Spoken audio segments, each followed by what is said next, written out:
Hello everyone, Lewis Crompton here, and this is not financial advice. You are probably wanting to create some form of income, but what produces the best cash flow in 2022 right now? Good question to ask. Now, if you want to hear more about how to do money better, how to make more of it in less time, then make sure that you like this video, you subscribe to the channel, and you drop into the comments section, ask me any questions that you may have as we go through this video. Now, there are so many options for generating additional cash flow into your bank account and so many different variations that you can use to do that. So what are the best? And by best, I don't necessarily mean the most cash flowing, so the highest cash flowing number each month. I mean something different. Now, if you're sat there wondering, what the heck even is cash flow? Then let me tell you. Cash flow is how much money you have coming in after all of your expenses for making that money have been paid out. So whatever it costs you to make that money, take that out of the equation. What have you got left over? What's your profit? For example, I own a property portfolio here in the UK. Each month I have rent come in, and from that rent I have to pay out for the mortgage, I have to pay out for insurance, I have to pay my letting agent, maintenance costs, etc., etc., etc. All these varying costs that I need to pay. Now, my cash flow isn't the total rent amount, it's the total amount left after all of those expenses are removed. Now, we tend to leave tax out of the equation though because, well, it just is left out of the equation. And that's a problem, or rather a conversation for another day when we come to look at tax. Oh, and another thing is cash flow should be monthly. If you're trying to factor in cash flow from long-term hold investments, buy and hold, that type of thing, from the point of sale, so when you eventually sell it, then that isn't cash flow. That is capital appreciation, and it's a very, very different thing. We can't factor that in as cash flow. Cash flow really is a monthly thing. And there are different types of assets, or rather different types of investment vehicles that you can look into to generate you cash flow on a monthly basis on top of and around your income from your job. Now, they won't all be a good fit for you. Why? Because some will require a heck of a lot of work from you to establish, to maintain, and to build up over time as well. And you may not want to put in that level of work. What I have done is I've ranked some cash flowing assets, and I'm going to lay them out for you here and talk about what's good and what's bad about each of them. So I'm going to talk about 6, and coming in 6th place we have stocks and shares.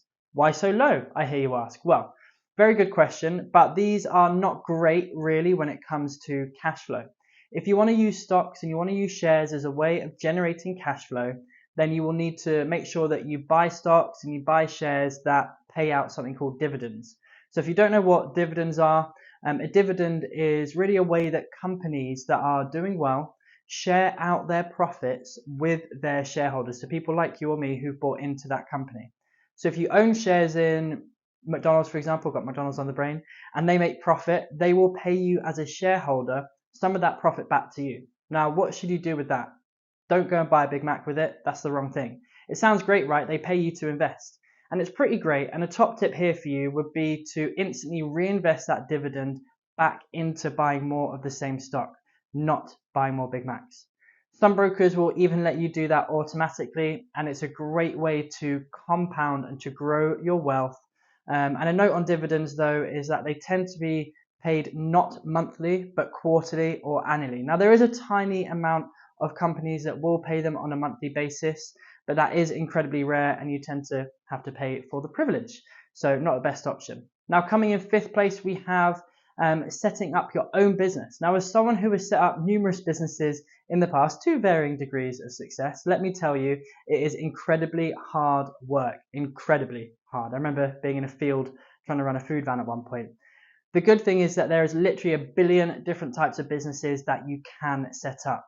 The problem with this is that it's insanely time consuming, insanely energy draining, and also quite high risk. The majority of new businesses fail in their first year, more so within 3 years, and even more so within the first 5 years. So quite a high risk strategy. And setting up your own business is a stressful, painful, and expensive process. Nothing has a guarantee of success, but there are certainly easier ways for you to generate fantastic cash flow. So coming in 4th place, we have buying a successful business. Don't set one up, buy one. Now, this seems to be getting more and more popular in recent months, and it is potentially a great way to go. It saves all the initial startup stresses and worries, etc., etc. However, what you are buying is more problems, bigger problems, different ones. Have you ever run a company of this size? Can you trust whoever you bring in to help? Maybe you can, maybe you can't. Lots of moving parts. What about when we hit a recession? How are you going to gain the trust and the respect of those who already work in the business? The failure rate of businesses that have been bought are just as high as people who start new businesses as well. So if you get it right, then it is a great way to buy yourself some cash flow without all those initial hard years worth of work to set up the business in the first place. Now, often this way of generating cash flow will be quite time intensive, financially leveraged, and highly stressful too. And if you ever hear the phrase buying businesses with no money, now that can be entirely true, of course it is. But what makes that true is the fact that it is bought on debt. You therefore owe the bank, owe the previous owners, owe investors money, which will automatically eat in to the bottom line and the cash flow of that business, which may or may not be something you're willing to do. My concern is that I'm watching people with zero business experience, zero business knowledge or acumen buy these businesses, and I know that they are running into trouble. I know that for a fact. So just be careful. And many of these people will unfortunately be wiped out financially by the tidal wave of a recession that is going to be coming, because we know we are due to have a recession, a correction. We know we need to expect it. So if you're going to buy businesses, then make sure you do it safely and make sure you do it smart. You really do need to know what you are doing.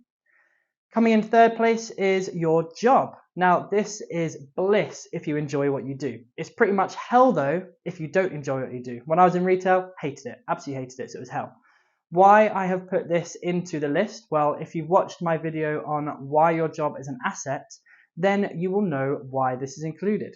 So I recommend that you watch that video too, just to get a bit of a background as to why I think your job can be an asset. Now, when you have a job, it cash flows for you. Your pay packet is the literal cash flow, other than your travel expenses to and from your place of work, which I hope are minimal for you, or that your employer actually pays as well. So then your paycheck really is just your pure cash flow.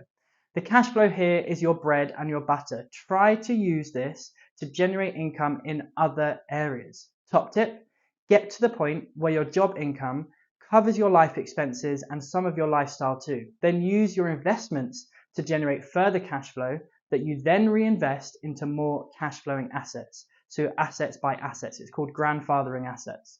The issue you have with your job is that unless you are, I don't know, say a civil servant, police officer, something like that, you probably don't have great job security. Again, it may not be the most recession-proof cash flowing asset by having just your job and relying solely on that. Coming into second place, we have property investment. I both love and hate property in equal measure.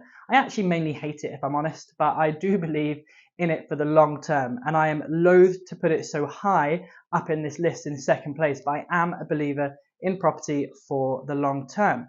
Now, I've had a rough run with property. I'm talking about tenants who we've evicted coming back and setting fire to them, motorbikes being run through, drug rings, prostitutes, but hey, they say you shouldn't rent to family. I'm only joking. My family aren't quite that bad, although we do have some interesting characters.